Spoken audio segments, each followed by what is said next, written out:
Aceh's brutal civil war with Indonesia lasted more than 30 years, claimed an estimated 15,000 lives and left a deeply traumatized people in its wake.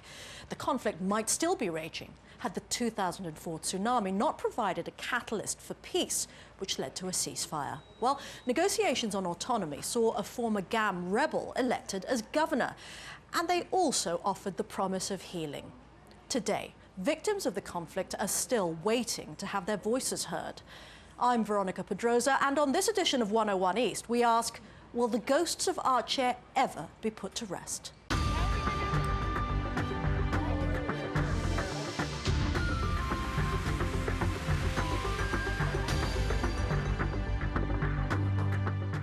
The 2005 truce promised a new start for Aceh.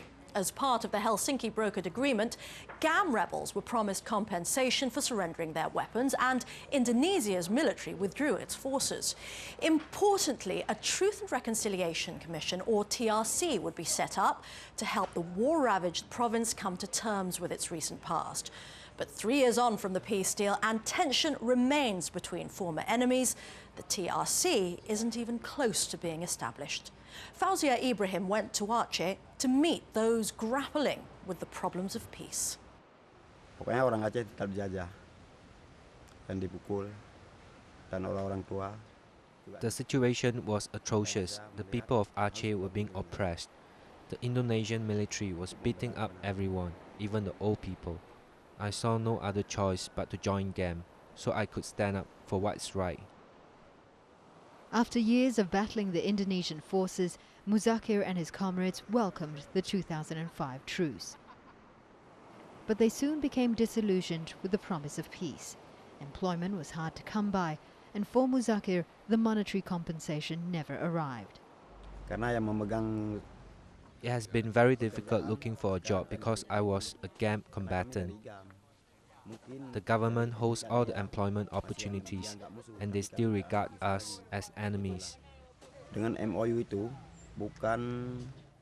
with the MOU, things have not been settled, and we have not reached peace yet.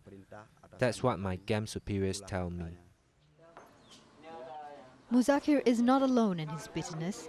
Rights groups claim there is simmering tension amongst former combatants, security forces and conflict victims. The animosity is compounded by widespread poverty and unemployment. Observers say a Truth and Reconciliation Commission, or a TRC, would go a long way to resolving the psychological wounds of the 3-decade-long conflict. The TRC has to start with T first. It's the truths first. What is the truths? And then we can start reconciliation. Because it's easy to say forgive and forget, but to forgive, you have to someone to ask for forgiveness. No, it doesn't just work, okay, I forgive whom? But those hoping for answers will have to wait. The TRC legislation is still under review at the Constitutional Court, and next year's presidential election and the prospect of a new government could present more obstacles. Critics accuse the government of deliberately stalling the process. I believe this is because the domination and political influence of the perpetrators are still strong in Indonesia, to the point where the government has to negotiate and compromise their decisions. Others, however, see the absence of a TRC law as a blessing in disguise. The situation is not yet so stable, and I don't want to inflame anyone. We just exited from the conflict time, right? Not long ago. We are still warm. Yeah, we feel warm still. So we need time to cool down a bit, and then when we psychologically ready, we do it. It's no surprise tension remains between the former enemies, now forced to live as neighbours. The Indonesian military's operations against Aceh's rebels were marked by reports of extrajudicial killings, forced disappearances and torture. Evidence of the violence is still being uncovered. Since the 2005 peace agreement, authorities have exhumed at least 59 skeletons from unmarked graves.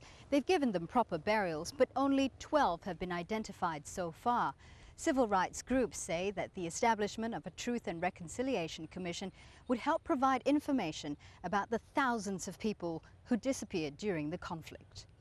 Sebab bagi para korban itu yang penting adalah mereka mendapatkan.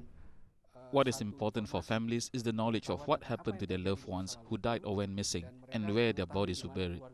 For Islam, it is very important that the dead receive proper burial ceremonies. Mereka masih dendam, masih marah.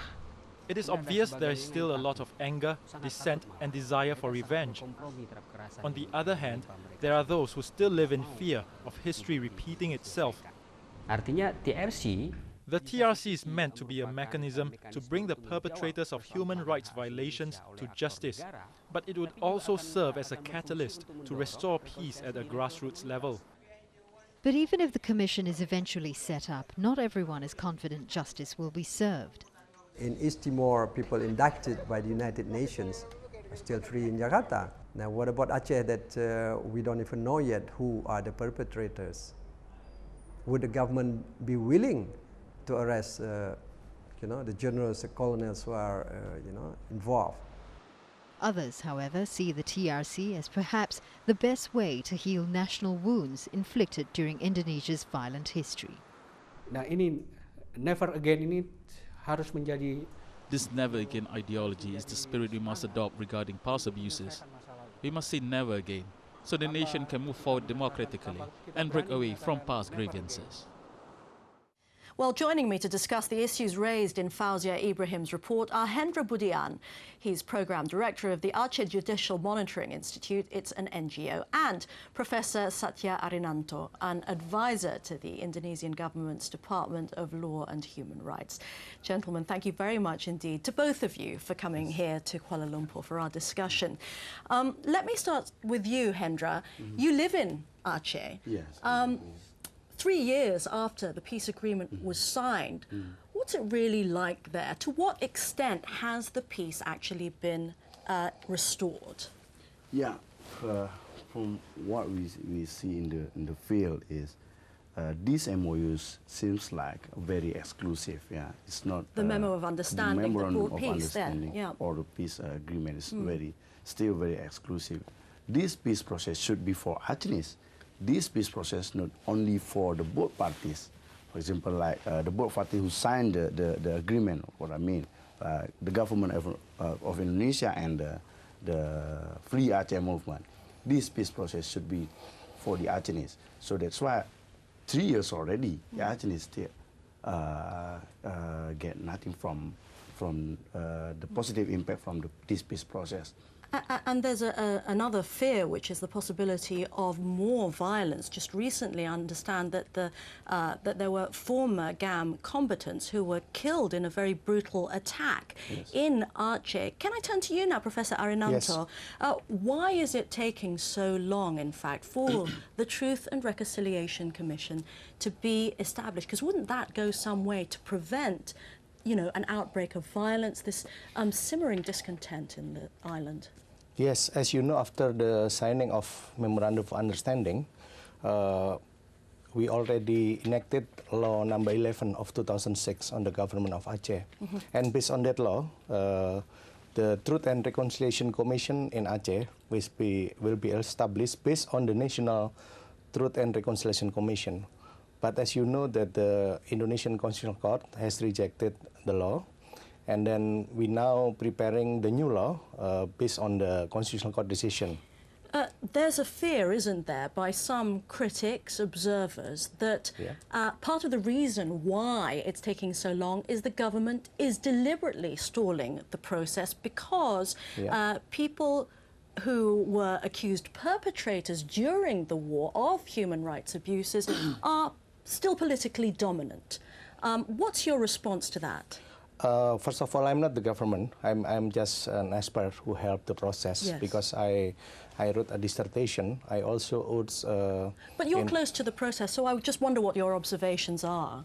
Yes, I one of the person who suggests that all human rights violation in the past must be settled by the current government because it's not there will be a carryover the future. Hendra, what's your observation in Aceh itself? Is there a fear that there's a deliberate stalling of the process? My observation is there is no political will from the government to establish or to address the question of the past abuses of human rights that happening, taking place in Aceh during the conflicts. I really just want to hit at what is holding back the island of Aceh from real peace, from real reconciliation and prosperity.